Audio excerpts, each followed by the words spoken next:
Hello everyone, this is called the Torch and Trophy Update. It's an experimental thing. As you can see in your library here, it's going to be two separate games, so they're obviously putting some experimental ideas in the one game and not the other. I'm fine with that because they did change it significantly enough, and it might be better. Who knows, maybe they didn't do it well enough, we'll find out. But the big thing is the trophy system / mountain entry. You cannot enter the mountain until you have a trophy from one of the bosses.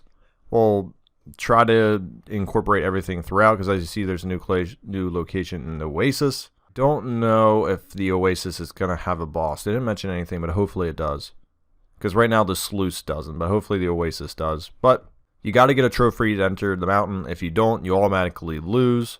Where is it? But if you don't kill the boss and push the final end before the mountain, your expedition will conclude and you'll be shown the run over screen, which that kind of sucks, but whatever. But the nice thing is, I guess the trophies will, I don't know what dramatically affects your heroes. I doubt they'll do that much, but who knows, maybe taking a layer boss early on now actually means something other than a couple of mastery points and usually your people hating each other, but we'll find out. But yeah, so that's that. You got to kill a layer boss. Hopefully there's 4 now with the location of the oasis. I'm going to play the oasis later today. Alright, so the Infernal Flame is hard mode essentially. So what happens is, profile level 20, which doesn't take too terribly long to get there. The flame will be at 1 for the whole entire run, which means you'll never have a cultist behind you. You'll have cultists. Why do I keep saying cultists? You'll never have cultists behind you. But obviously the difficulty is enemies get advantages, lower flame. Certain trinkets work well with only greater flame. So it's essentially a dark run, as I said in Darkest Dungeon 1. I don't know if I really care about that. So you can attach the Eternal Flame to your stagecoach. Might be good for content, but for my own playthrough, no way. Fix an issue with stacking debuff, clouding, blah blah blah. So just general gameplay. Fix an issue where taunt tokens were incorrectly consumed by repose. Fix an issue with some, okay, not a huge thing. Yeah, so that's nice. There were a couple of people who, when you miss with a clearing skill, actually did not clear. I think Magnesium Rain was one of them. Purge was not. I don't use that too terribly often, so I didn't know that was actually a thing. Very interesting. This is actually a big deal right here. Chance for a critical hit to heal 1 stress has been raised to 50% from 25. I would still like to see that at 75%, but whatever. That's my personal opinion. Stun heroes finally get stun resist as well. I don't know why these two things weren't better at the very start of the game. Just, they had it pegged down pretty well in the first Darkest Dungeon. Not sure why they decided to kind of go back, because now they just re-added it anyways. Kind of a weird on them situation now that we've arrived at the same spot, but I don't know. Crit tokens do work on items, or at least these work on some. So now we have some items that don't consume it, but we still have some that do, so that's very interesting. Grave Robber's Dead of Night will now clear a corpse on a miss, but will only provide additional bonus HP on a hit.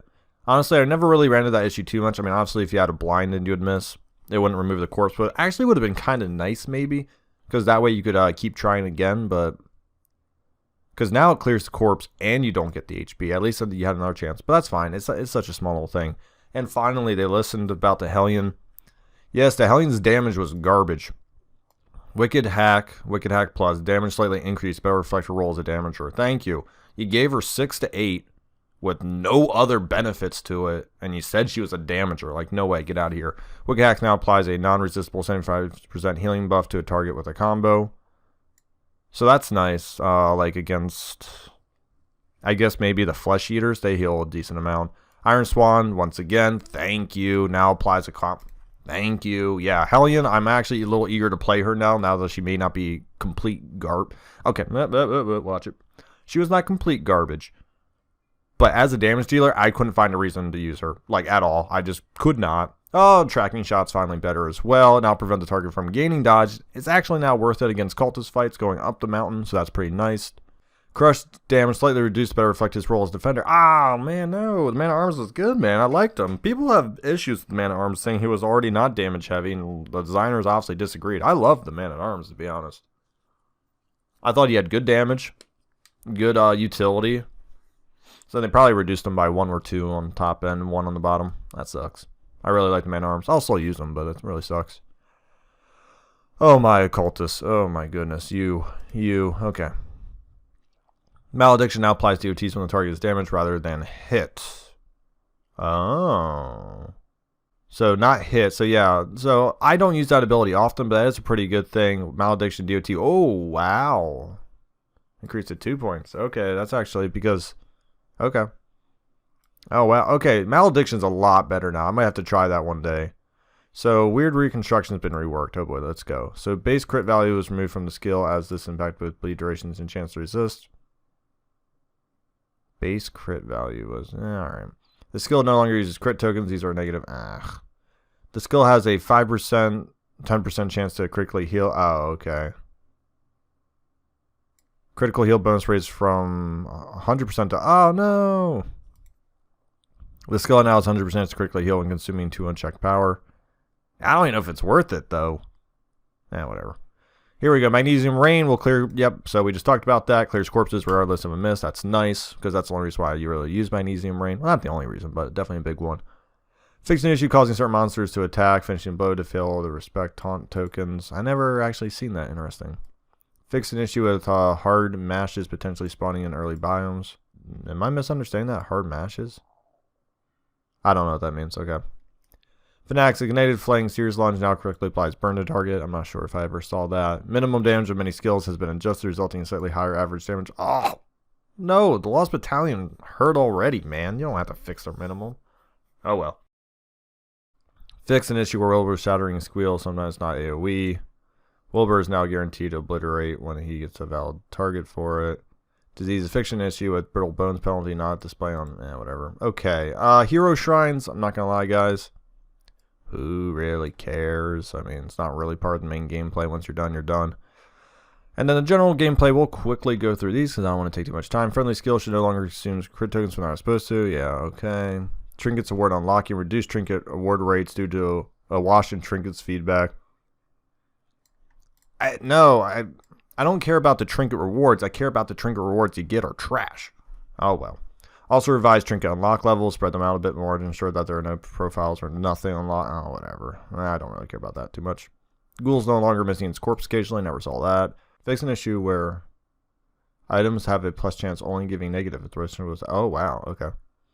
I never really noticed that. Fix an issue with act outs not triggering a meltdown correctly if the stress was created on turn start. Yeah, I think I did see that a couple of times. I don't want to describe it, but it's kind of weird. Stage upgrade slots, they are now unlocked with profile level. What? What? Why would you do that? Are you serious? Wow, okay. They pretty much just made you having a chance to win on your first run and just curb stomped that. Wow, with only one upgrade spot. That's horrible. Progression tuning stretched out levels a bit more because some first runs were unlocking too many levels. What are we doing here? What are we doing here? Why on earth? These people at Darkest Dungeon sometimes drive me insane. These two right here. Now you might be like, well, that's a traditional rogue. I don't care. I don't care because here's what they said. They didn't want this game to be a grinder. Not saying they wanted to make it easier, but they wanted to make it a little friendlier to new players. Why on earth are you trashing people to have only one up? Essentially what you're doing is they're saying unless you get the best run, you've played this game a lot already, your first runs are going to be just you getting devastated. Like, how is that a fun... Because remember, this isn't mechanical skill. You cannot... It's not like Hades, where if you have the best reflexes in the world, you could theoretically beat the game first try every time. You know, there's people who do it online. And there are obviously people who will beat this game first try through, first profile, all that stuff with the current limitations, but it's going to be significantly... I just don't know what they're doing with that. That's... These 2 bullet points, they should just deleted them. I don't know what the heck the point of that was, to be honest. That actually kind of irks me. It's not even going to affect me because I already have such a high profile, but for new players, like, what are we doing? I don't even know. I don't know about that too much. Fix to cultist story scouting buff, loot and dagger, so occasionally counts. Okay.